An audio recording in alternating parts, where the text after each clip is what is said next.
Hello and welcome. Welcome to my channel.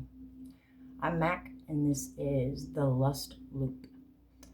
This is a channel for my caped karmic crusaders who are doing their damnedest to get out of the karmic cycle. Now, if this is your first time here, welcome. If you're returning, welcome back. I have decided to change the topic of what I was originally going to touch on in this video, primarily because this stuff just happened and I feel like, not that we're all going through the same things at the same time, but there's a possibility. I mean, energy tends to have its shelf life, I guess you could say, where it's got X amount of days or whatnot that it moves through. But I also think there are moments of energetic, like, not maybe even splurges, where it surges. There it is, energetic surges, where if you're right place, right time, you may very much experience some type of surge where things happen quickly, or because of a certain conversation or a moment, decision, things move forward quickly, or things you're able to process situations better or faster. And I could be wrong. This is just my own kind of like observation, I guess, in different aspects, and also theory. I'm no astronomer, astrologist, whatever, as well as I'm no certified energy reader. I am a curious and observant onlooker who is doing their damnedest to figure shit out, because at this point it's like we have no other option.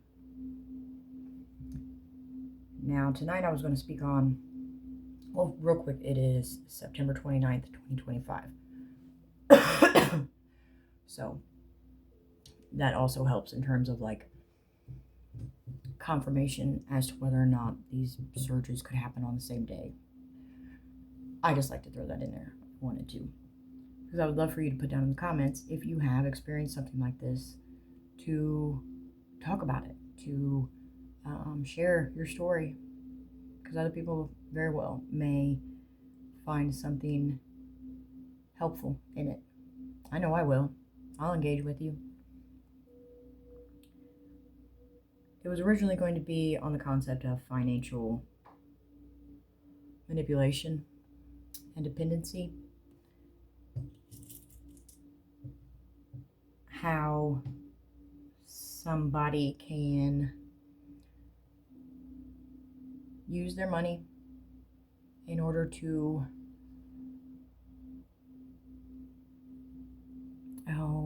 not necessarily manipulate a viewpoint, but, and I hate to say buy somebody, because it's not that either. It's like you get with somebody, they have a reasonable income, they could baby you, they could, they give you in that energy of like, well, you don't have to work, I've got this, so you don't have to go out and worry about grinding, basically. And that can be a great thing, but it can also be a very bad thing, because it can leave you in their clinches or whatnot. But I decided to speak on this because I was so fired up earlier today, and the past couple of days have been a fired up kind of me. Excuse me. And I'm trying to get away from this man. But I noticed, like, I was having surges of anger or surges of sadness, and was overly emotional over the weekend.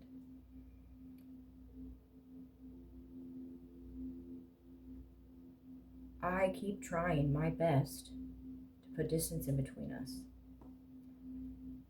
But then I'll have these moments where I'm like, and this isn't the anger or the sadness or whatnot, this is like the missing him, and like, it comes out of nowhere.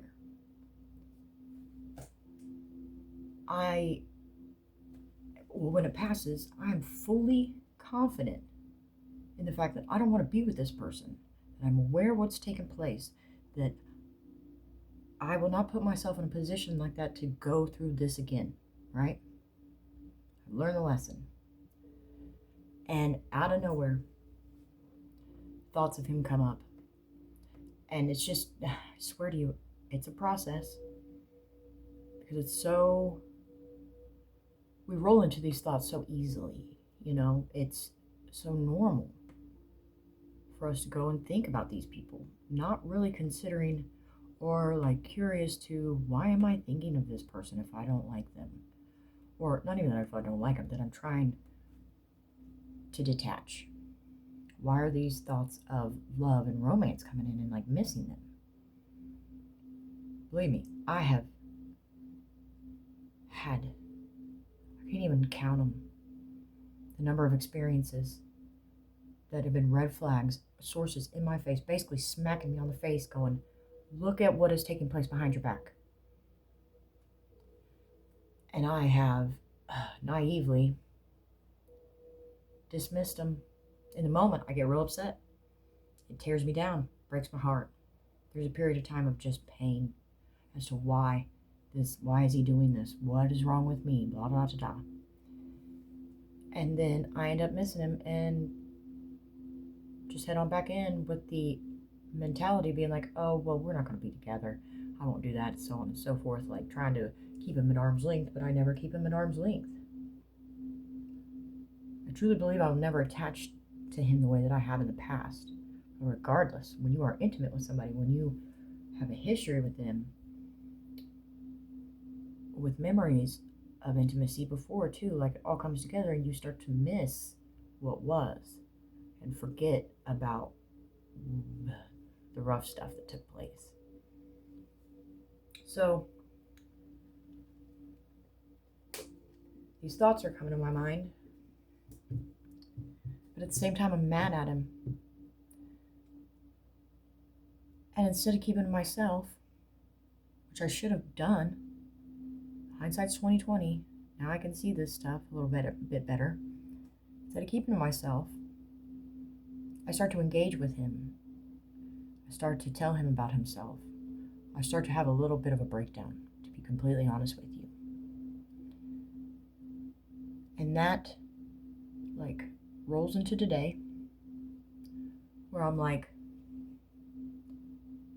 to be completely honest with you, the conversation went from, the anger stuff, and then it was like, it switches over to what the best way I can describe it, make up to break up kind of thing. What comes along with making up and breaking up, and I'm trying to keep it PG as much as I can with the first 10 minutes. Because I don't want him to like go to 18 and over and things like that with me cussing. I end up telling him to come here with the intention of using him, basically, for my own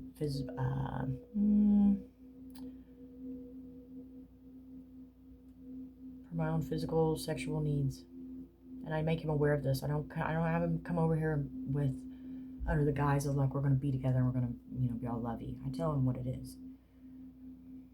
Now, I entered this situation with a completely different mentality as well. Like normally I could talk big game, and then when I see him I'm very like like I'm not me.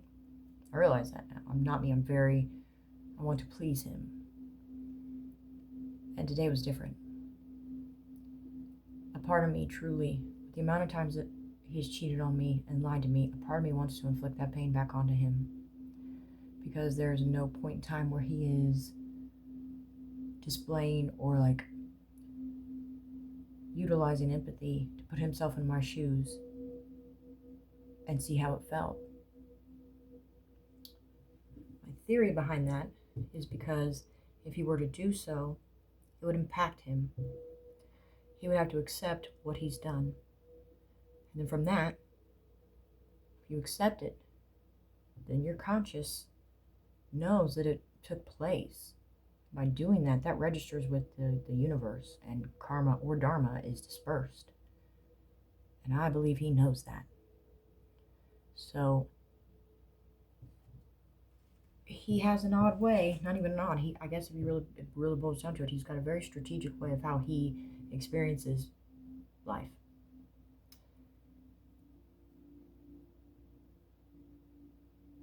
I was very upfront with him about what would take place moving forward if he were to be in my life.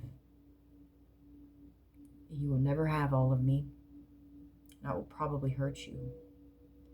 Now, whether or not I acted on that, or do act on that, I don't know. I know we're not supposed to seek revenge. This isn't a revenge thing. This is more like I'm moving on with my life. And if you pop in here and there, I'm not going to hide what I'm doing, how I'm living, if I'm dating, any of that stuff. I'm not going to lie to you to save your feelings like he did to me.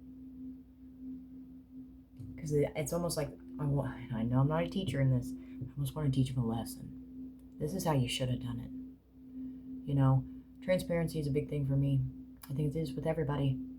If you're going to be with somebody else, you should have, number one, the balls to tell whoever you're dating that that's what you're doing.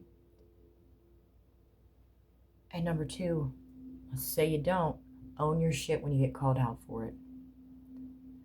I am at a point where I'm so tired of being in the presence of cowards. And I think they're everywhere at this point. I believe there's probably more cowards than there are people who display bravery. Or more cowards than the courageous, we'll say that. Now, he's picking up what I'm throwing down and wants to start the same conversation, the same debate in terms of why we should be together and why he sees things the way he sees it. And I'm telling you what, we have been separated for 4 years. We were married for 1 and together like maybe 1.5 before that. It's the same conversation. We say the exact same things. Yet he speaks to me about, things changing. He has told me from the moment I discovered spirituality that it was just a phase. And that I would change what I was interested in. And he would use the same thing today and then went on to kind of promote the concept of, change. But yet I had to remind him that we are still having the same conversation. Damn near the exact same words. So how can you sit here and talk to me about these things that you are not displaying or demonstrating in our life? And he goes on, and he goes on, and he goes on, and he goes on with the same conversation. And I even bring it up. I find myself in the midst of it, kind of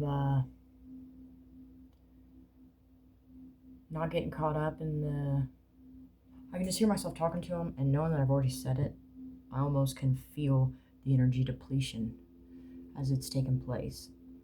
And we're all of a sudden snapping back to reality and going, we've done this.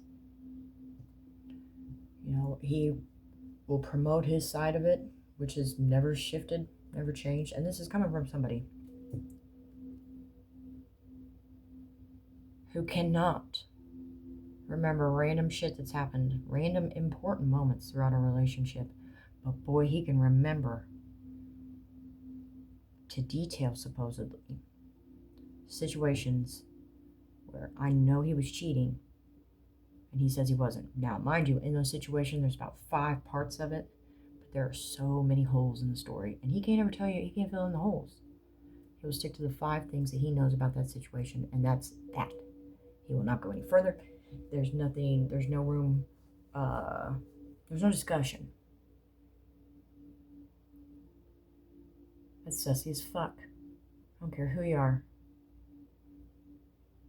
And I've called it out over and over again. It's my fault that I've stayed this long. I know. I get it. Hindsight. But this process is a process, and it's lengthy, and it comes in layers, and you have to revisit the same things over and over and over again.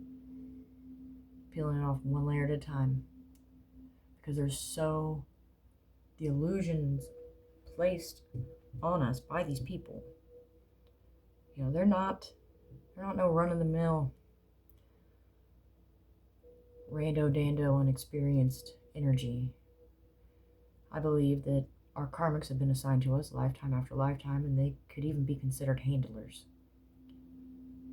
They're powerful. They know our triggers. They know our stories.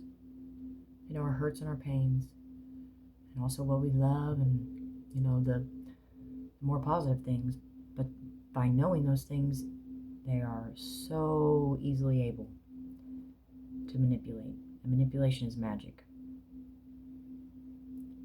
So finally, he starts to loop back around to the beginning of the conversation again. Same conversation we've had. And I tell him, look, I believe that I have, primarily in the beginning for sure, I've been over backwards to prove to him that I could be this woman that I believed he wanted me to be,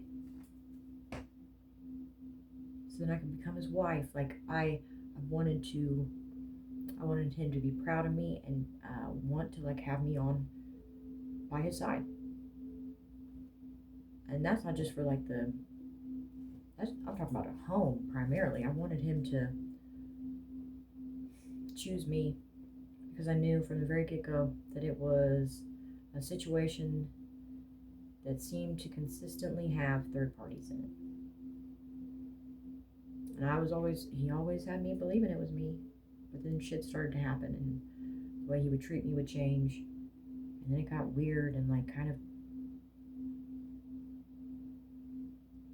he was tormenting me mentally and really mind fucking me. And I started to catch on, I wasn't able to put my finger on it. It's taken me a long time to really understand this whole way he works and the different people involved and how and why. I told him, I've been over backwards to prove to you I was worthy. And you have cheated, you have lied, and you have left us stuck here for years. And at this point in time, you either prove yourself to me and do what I ask you to do, or we don't do it. And I don't think those are crazy requests or boundaries to live by and stick to at this point in time. And he throws it back on me and says that I need to prove it, and I tried. I didn't even try. I responded with, I have. And I knew that basically that was going to open up into another conversation that we've already had, and me trying to explain to him what he should already know, what I believe he does know. But that's a tactic to get us exhausting ourselves and explaining ourselves. And we don't have to explain anything to anybody. That has taken me a long time to really fully understand and embody. I'm still trying to figure it out, but I can tell you I get it more and more. And today was the first day that I was really able to demonstrate that in this disagreement. He left, and quite honestly, once he left, and he starts texting me, and then goes on this sob story of this is what I want, but you don't want it, which is a card he pulls very often, where it's made out to be that he wants this so bad, and I just don't like him, and I don't want to be with him, blah, blah, blah, blah. It's not the case. I like him. I don't know if that him is really him, because it feels like, especially now, it's a front. But when he is in, it feels like genuine energy. He's funny. We really cut up together and get along and can converse and just really go with the flow and be in the moment. It's nice. Then all of a sudden, just like clockwork, the way our relationship works is he will demonstrate that uh, personality for quite some time, 2 weeks to a month, and then all of a sudden it shifts, and he's shitty. And he starts poking fun at me and taking jabs at me that he says I should be able to play around with. I don't play like that. I don't hurt people's feelings for my own humor. And I believe that's usually when somebody enters the picture because he gets bored, you know. And I've even said before, I'm like, I feel like, especially with our sex life, I give you everything. I mean, every part of me with the energy of love, and I mean, we really connect. And I have wondered if by giving him all of me and doing that, if it's just like he gets bored with that. It's like, who would get bored with that? You know? We were very active. We were very connected. It's very loving. But we had to grow into that loving part of it. At one point, for a very long time in our marriage, it didn't feel very loving. But I was there. I showed up every night because I knew that's how he connected, supposedly. Now I realize that that's how he fed. You know? And I was depleting. And it wasn't just my physical health, it was my mental health. It was all these things that ended up coming to this huge explosion.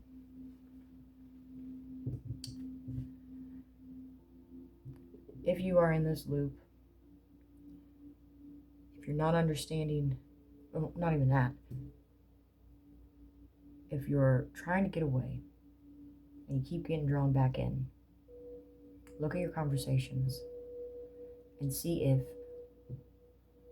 because it seems me and him, we go back to the same conversation. It's always about, I love the present moment. I have an issue with the past. No matter what, somehow, some way, even if I don't, it's not me. Like, there are times where I will go and discuss this with him because it's on my mind. But there are other times situations come up where it just is brought up through our conversation because all of a sudden I discover some new betrayal that he's taken part in, where he catches himself in his own lies. I have a very detailed memory. I don't have to prove that to anybody. This is me proving it to myself, and I don't have to prove it to him anymore. Problem is then when he's caught red-handed, he will lie still. And then something like this comes up where a random conversation and a moment spoke on, and his story doesn't match what he said before.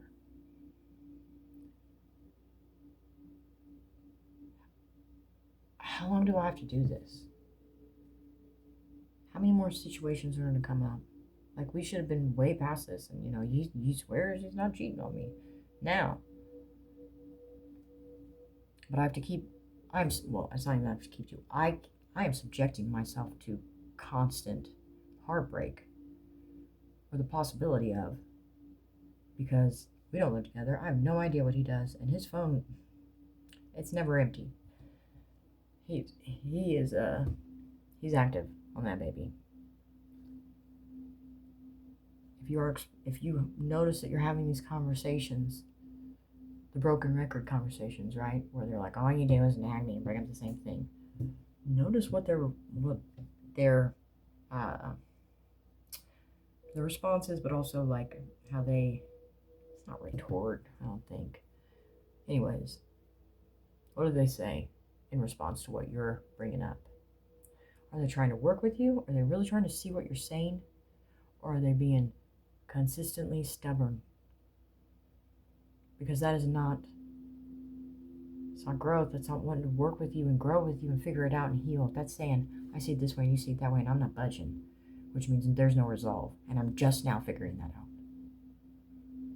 I'm just now seeing it. And I got pissed.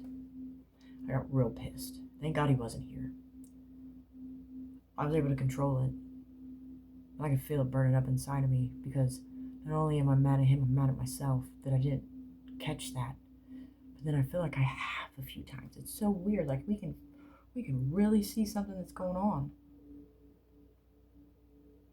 we forget days later. And that's how they've kind of constructed society to be nowadays.